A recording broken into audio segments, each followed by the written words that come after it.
أعوذ بالله من الشيطان الرجيم. بسم الله الرحمن الرحيم. السلام علیکم ورحمۃ اللہ وبرکاتہ۔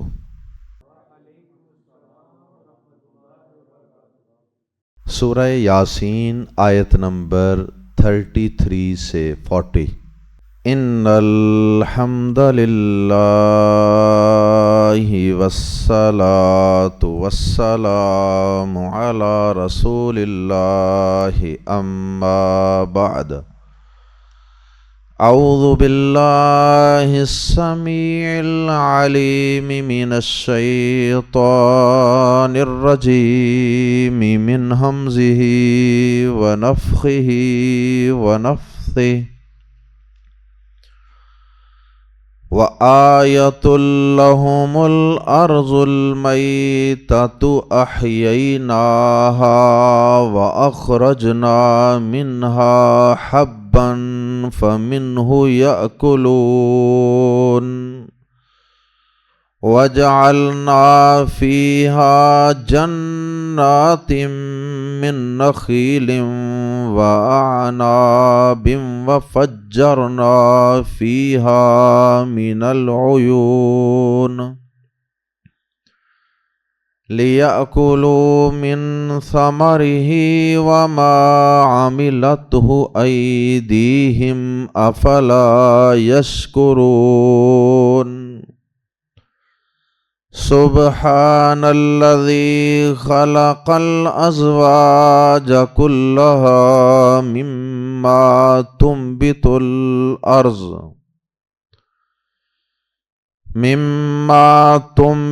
الْأَرْضُ وَمِنْ أَنفُسِهِمْ وَمِمَّا لَا يَعْلَمُونَ وَآيَةٌ لَهُمُ اللَّيْلُ نَسْلَخُ مِنْهُ النَّهَارَ فَإِذَا هُمْ مُظْلِمُونَ وَالشَّمْسُ تَجْرِي لِمُسْتَقَرٍّ لَهَا ذَلِكَ تَقْدِيرُ الْعَزِيزِ الْعَلِيمِ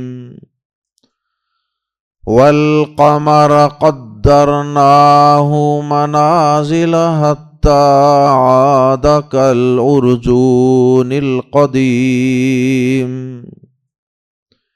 لا الشمس ينبغي لها أن تدرك القمر ولا الليل سابق النهار وكل في فلك يسبحون۔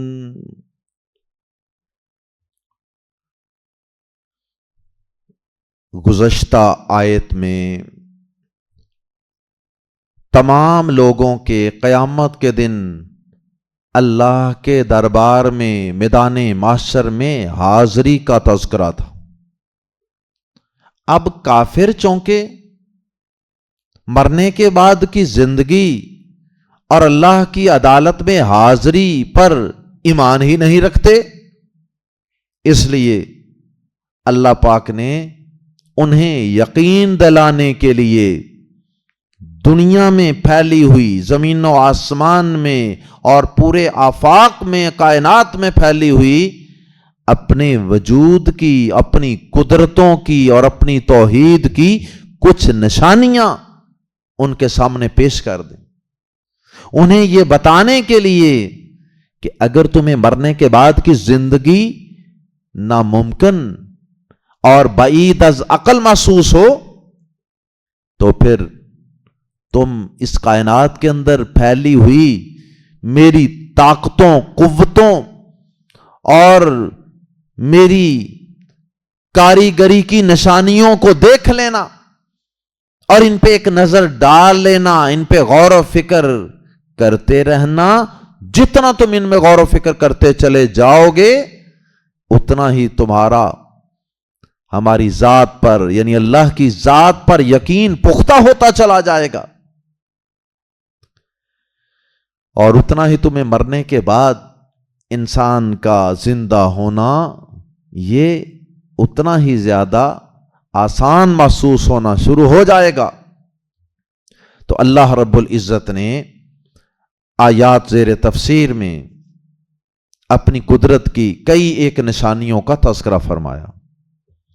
مردہ زمین، بنجر اور ویران زمین، اس پر بارش کا پانی نازل فرما کے اسے دوبارہ سے زندہ کر دینا، قابل کاشت کر دینا، اور اس کے اندر سے لہلہاتی فصلوں کو اگا دینا، اور پھر ان فصلوں کے ساتھ مختلف اجناس کا پیدا کرنا، ان کے اندر دانے، گرین، چاول، گندم، دالیں وغیرہ ان کے اندر پیدا کر دینا، اور اسی طرح مختلف درختوں کے باغات پیدا کرنا، اور پھر ان درختوں پر پھل لگانا، میٹھے میٹھے، شیریں شیریں، تمہاری غذائی ضروریات کو پورا کرنے والے ہر موسم کے لحاظ سے مختلف پھل ان درختوں پر لگا دینا، ایک ہی مٹی سے، زمین سے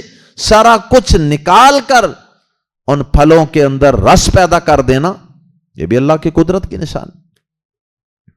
اسی طرح چشموں کا جاری کر دینا تاکہ انسان ان سے اپنی ضروریات پوری کر سکے، اور اسی طرح سے اللہ پاک نے آیات زیر تفسیر کے اندر ہر چیز کو جوڑے جوڑے کی شکل میں اور مختلف ورائٹیوں میں پیدا کرنے کا تذکرہ فرمایا، اور پھر لیل و نہار کا ذکر، دن اور رات اللہ کی قدرت کی اتنی بڑی نشانی، اور اسی طرح پھر اللہ پاک نے شمس و قمر کا تذکرہ فرمایا کہ یہ اللہ رب العزت کی بڑی بڑی نشانیاں ہیں۔ آئیے قرآن مجید کے الفاظ میں خالق کائنات کی ان قدرتوں کو پڑھتے ہیں، اور ان نشانیوں کو پڑھتے ہوئے ہمیشہ 3 باتوں کو ذہن میں رکھا کریں۔ یہ ساری نشانیاں رب کے وجود کو بھی ثابت کرتی ہیں کہ اتنا سائنٹیفک سسٹم یہ خود بخود نہیں چل سکتا۔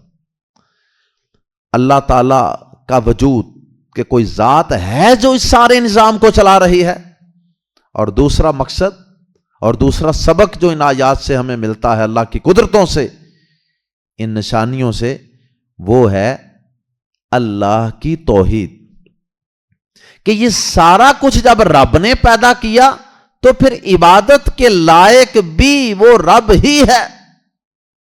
جب اس کائنات میں کسی اور نے کچھ پیدا نہیں کیا، کوئی اس نظام کو چلانے میں کوئی شریک نہیں ہے، حصے دار اور پارٹنر نہیں ہے، تو پھر عبادت میں کوئی اور حصے دار کیوں ہو؟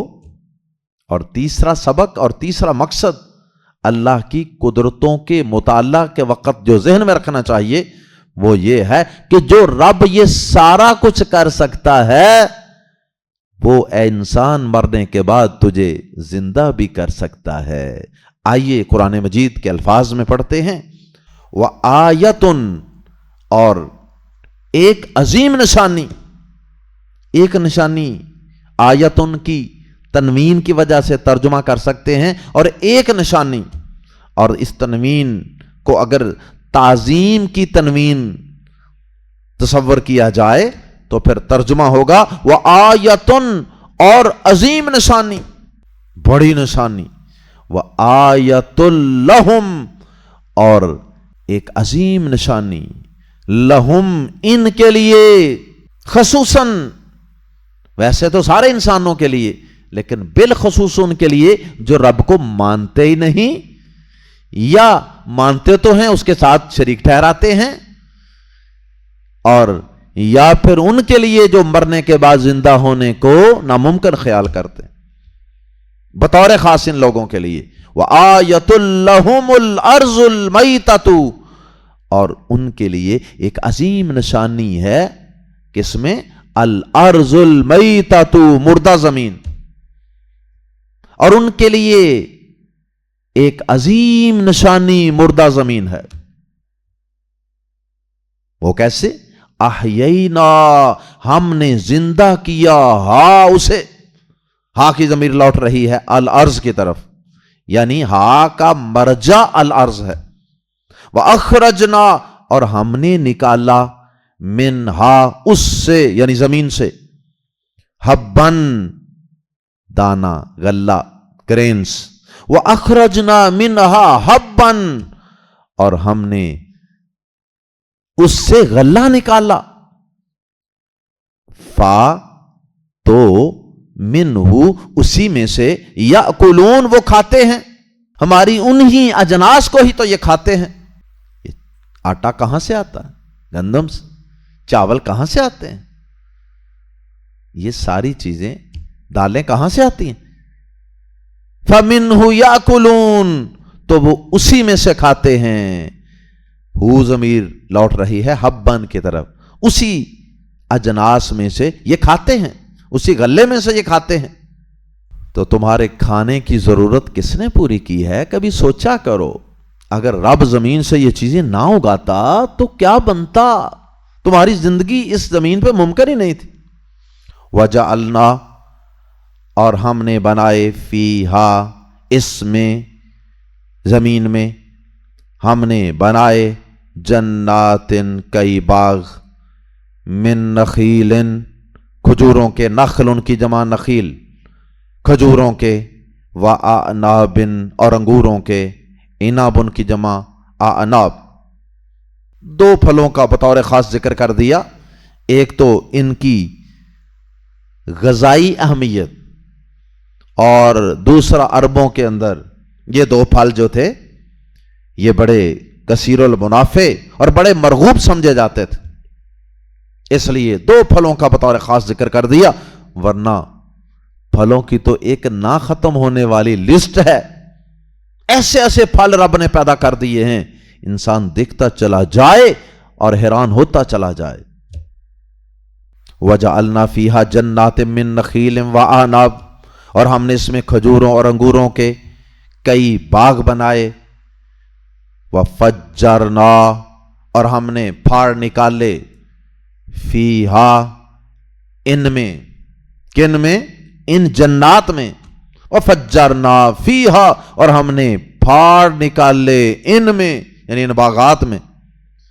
یا ہا کی ضمیر الارض کی طرف بھی لوٹ سکتی ہے. اور ہم نے پھاڑ نکالے اس زمین میں، من العیون، کئی چشمے. ہم نے اس زمین میں کئی چشمے پھاڑ کے جاری کر دیے. کئی جگہوں پہ آٹومیٹک پہاڑوں سے پانی نکال کر جاری کر دیا، انسان کی زراعت، ایگریکلچر کی ضروریات کو پورا کرنے کے لیے، اور اس کی دیگر ضروریات، جانوروں کے پانی پینے کے لیے، اور کھیتی باڑی کو سیراب کرنے کے لیے، اور اپنی ضروریات کے لیے بھی.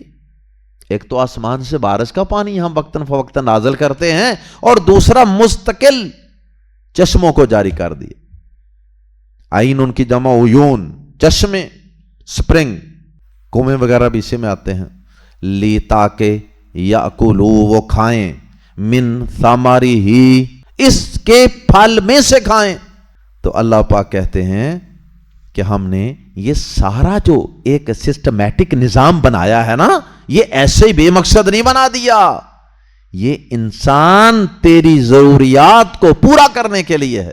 یہ ساری کائنات بنائی ہے انسان تیرے لیے، اور تجھے بنایا ہے اپنی عبادت کے لیے، اپنی اطاعت کے لیے، اپنی توحید کے لیے، اپنی فرما برداری کے لیے. وما، حالانکہ نہیں، واو کا ترجمہ یہاں اور بھی ہو سکتا ہے، اور حالانکہ. وما، حالانکہ نہیں، عاملت، بنایا، ہو، اسے، کسے؟ ثمر کو، پھل کو، ایدیہم، ان کے ہاتھوں نے. اور اسے ان کے ہاتھوں نے نہیں بنایا. کہیں یہ نہ سمجھ لینا کہ یہ چشمے انسانوں نے جاری کیے ہیں، یہ کھجور کے درخت انسانوں نے لگائے ہیں، اگائے ہیں، بنائے ہیں. ایسا قطعاً نہیں ہے.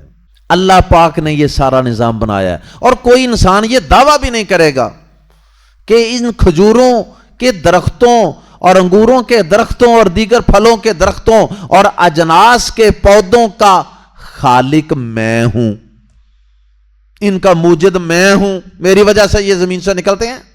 افلا کیا فا تو آفا تو کیا لا یشکرون، وہ شکر نہیں کرتے۔ مطلب یہ ہے تو پھر وہ شکر کیوں نہیں کرتے؟ جب اللہ پاک کی اتنی نعمتیں کھاتے ہیں، پیتے ہیں، انجوائے کرتے ہیں زندگی میں، تو پھر پیدا کرنے والے کو، یہ نعمتیں عطا کرنے والے کو بھول کیوں جاتے ہیں؟ اس کا شکر ادا کرنے کے لیے، اس کی عبادت کرنے کے لیے مسجد میں کیوں نہیں آتے؟ اس کے سامنے سجدہ رکوع قیام کیوں نہیں کرتے؟ اس کے سامنے مشکل کے اندر پکارنے کے لیے، التجاؤں کے لیے ہاتھ کیوں نہیں اٹھاتے؟ اور اس کے دیے ہوئے ان پھلوں اور ان اجناس میں سے عشر کیوں نہیں نکالتے؟ اور اس کی توحید کو کیوں نہیں مانتے؟ اور مرنے کے بعد کی اس کی قدرت کو کیوں نہیں مانتے؟ افلا یشکرون، تو کیا وہ شکر نہیں کرتے؟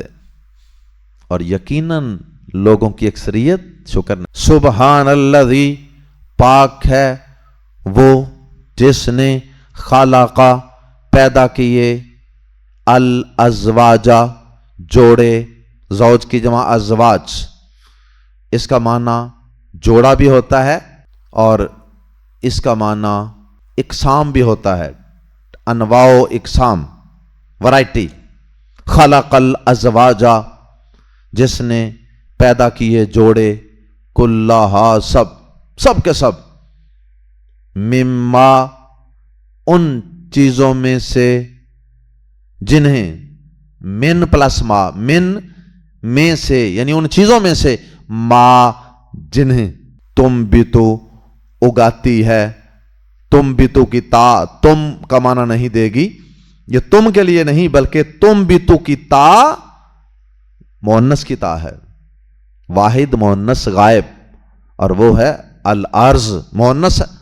مما، ان چیزوں میں سے جنہیں تم بیت الارض، اگاتی ہے زمین۔ پاک ہے وہ ذات جس نے سب کے سب جوڑے پیدا کیے ان چیزوں سے جنہیں زمین اگاتی ہے، یعنی نباتات میں جوڑے جوڑے کا تصور رکھ دیا۔ وَمِنْ أَنفُسِهِمْ، اور خود ان سے، اور خود ان کی اپنی جانوں میں، اپنے جسموں میں بھی جوڑے رکھے، یعنی انسان کو بھی اللہ پاک نے جوڑے جوڑے کی شکل میں پیدا کیا۔ نہ ہوتا جوڑا، صرف مردی ہوتے اس کائنات میں، کائنات کیسی لگتی؟ ادھوری لگتی۔ اور اگر اس زمین پہ صرف عورتیں ہی عورتیں ہوتی پھر یہ کائنات کیسی لگتی؟ تو اللہ پاک نے تمہاری اپنی ذاتوں میں بھی، تمہارے اپنے وجود میں بھی، اے انسانوں تمہاری اپنی جنس میں بھی جوڑے رکھے ہیں۔ اور جن چیزوں کو زمین اگاتی ہے، نباتات، ان کے اندر بھی اس رب نے جوڑے رکھے ہیں۔ کئی پھلوں کے جوڑوں کا تو انسانوں کو پتہ چل چکا ہے، ان میں نر مادہ کا، میل فیمیل کا، کہ پودوں میں بھی نر مادہ کا تصور ہوتا ہے، اور کئی پودوں میں ابھی انسانوں کو پتہ نہیں چل سکا، اور ان کے اندر بھی جوڑے کا تصور موجود ہے، جیسا کہ سورہ زاریات میں اللہ پاک نے فرمایا وَمِن كُلِّ شَيْءٍ خَلَقْنَا زَوْجَيْنِ، اور ہم نے ہر چیز سے دو دو قسمیں بنائی ہیں، جوڑا جوڑا بنایا ہے تاکہ تم نصیحت حاصل کرو۔